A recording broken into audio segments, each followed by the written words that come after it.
Aujourd'hui, je vais vous donner mes premières impressions sur la toute dernière caméra compacte de Sony, la RX0 Mark II.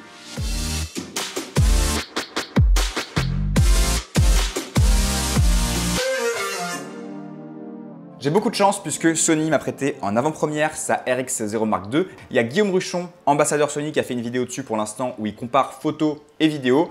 Ici, comme vous le savez, on parle uniquement de vidéos et pas de photos. Ma chaîne traite que de vidéos, donc désolé par avance pour les photographes. J'ai voulu tester deux aspects particuliers sur cette RX0. D'abord le vlog, puisque c'est quand même une caméra minuscule avec un écran qui se retourne, donc il fallait absolument que je teste cette fonctionnalité vlog.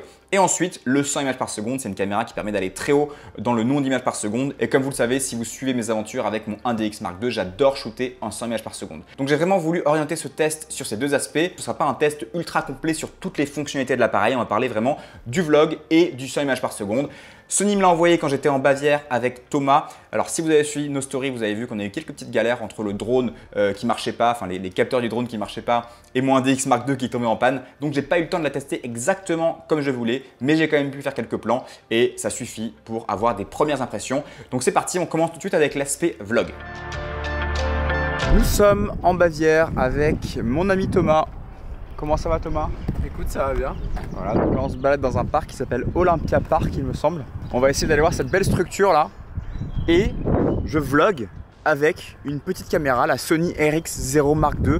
Alors je sais vraiment pas ce que ça donne. Est-ce que le son est bon? Thomas, est-ce que tu peux me dire un petit mot pour checker le son? One, mic check, 1, 2, 1, 2. Voilà, donc j'espère que ces quelques mots de Thomas vous auront aidé à déterminer si le son est bon. Est-ce que c'est bien stabilisé ou pas? Je sais que la caméra a un capteur stabilisé numériquement. Vous allez me dire si c'est correct ou pas.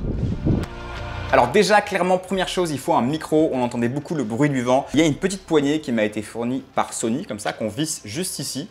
Et on peut la brancher sur un port micro USB juste là. Ça permet de stabiliser encore mieux la GoPro. On a aussi une griffe qui permet de mettre un micro. Alors malheureusement, je ne l'avais pas emmené, mais avec le setup poignée plus GoPro plus griffe, c'est un petit peu plus gros, mais ça permet vraiment d'avoir un super setup de vlog. Alors malheureusement, on a une focale de 24 mm fixe qui est un peu trop serrée à mon goût pour du vlog. Moi, j'aime bien vlogger plutôt à 16 ou à 18 et on ne peut pas changer de champ de vision. Donc ça, c'est un point faible. À part ça, je trouve que l'image est bonne. Il y a un bon piqué. On a vraiment une image qui ressemble beaucoup plus à un réflexe ou à un hybride qu'à une action cam. Je trouve que ça n'a rien à voir avec la GoPro. Donc si on retourne notre écran, on a notre micro avec cette petite poignée, on a un super setup pour vlogger. Et pour la stabilisation, je trouve ça plutôt très bien. Je ne sais pas ce que vous en pensez, mais je suis très satisfait par l'aspect vlog de cette caméra. Maintenant, parlons un petit peu du 100 images par seconde. Donc je l'ai passé en 100 images par seconde et j'ai fait quelques plans de Thomas pour voir comment la caméra se débrouillait. Et là, clairement, je suis très impressionné, alors beaucoup plus que par la partie vlog puisque j'ai réussi à avoir des profondeurs de champ assez faibles quand même. En fait, c'est normal puisque c'est un capteur 1 pouce à l'intérieur, un capteur qui est plus grand que sur la GoPro, donc qui permet d'avoir une profondeur de champ plus courte. C'est vraiment une petite caméra. Alors par contre, il y a un point négatif au fait que ce soit une petite caméra, c'est qu'en fait, c'est exactement les mêmes menus que sur le Sony A7 III par exemple. Il n'y a aucun effort qui est fait en termes d'interface. Je ne sais pas si vous voyez, si je vous montre les menus, mais quand je défile, c'est hyper compliqué, c'est tout petit, on voit rien. C'est le gros point négatif. Certes, c'est une caméra qui est hyper flexible et qui permet d'aller loin comme sur un réflexe ou sur un hybride, mais par contre, l'interface est vraiment à revoir. Donc ce point-là, il est un petit peu à double tranchant.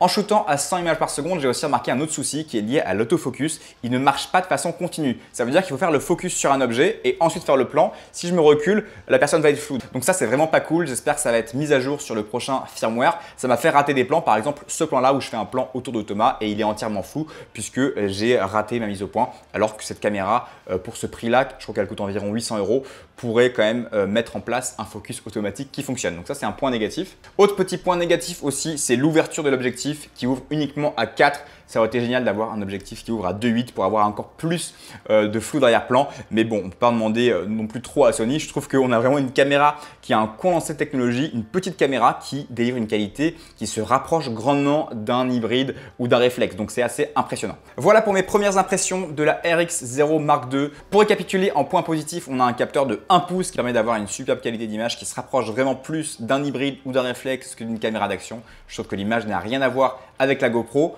Je suis un petit peu déçu de la focale de 24 mm qui est un petit peu trop serrée à mon goût et puis on ne peut pas changer de champ de vision, c'est dommage. Pour vlogger par exemple, ça aurait été pratique. Malgré ça, ça reste une super caméra pour le vlog avec la poignée plus le micro qui est à côté. Super flexibilité. mais un petit peu trop. Sony a mis toute sa puissance, on le voit dans cette caméra, avec un menu ultra complexe. C'est dommage d'avoir mis autant d'options et pas avoir travaillé sur l'interface, puisqu'on a exactement la même interface que sur un Sony A7 III par exemple, ce qui rend vraiment compliqué la navigation. Enfin, deux dernières choses, deux points négatifs, l'ouverture qui est à 4 et pas à 2.8 malheureusement, et ce petit souci de focus qui va être réglé prochainement, je l'espère. Voilà pour cette vidéo, j'espère que j'aurai l'occasion de tester cette petite caméra plus longuement sur le terrain à l'avenir, puisqu'elle est vraiment très prometteuse. En tout cas, vous avez mes premières impressions, je ne sais pas si vous voulez acheter prochainement une caméra d'action, mais j'espère qu'elles vous auront aidé si c'est le cas. Je vous dis à très vite et n'oubliez pas, sortez et faites des vidéos. Salut!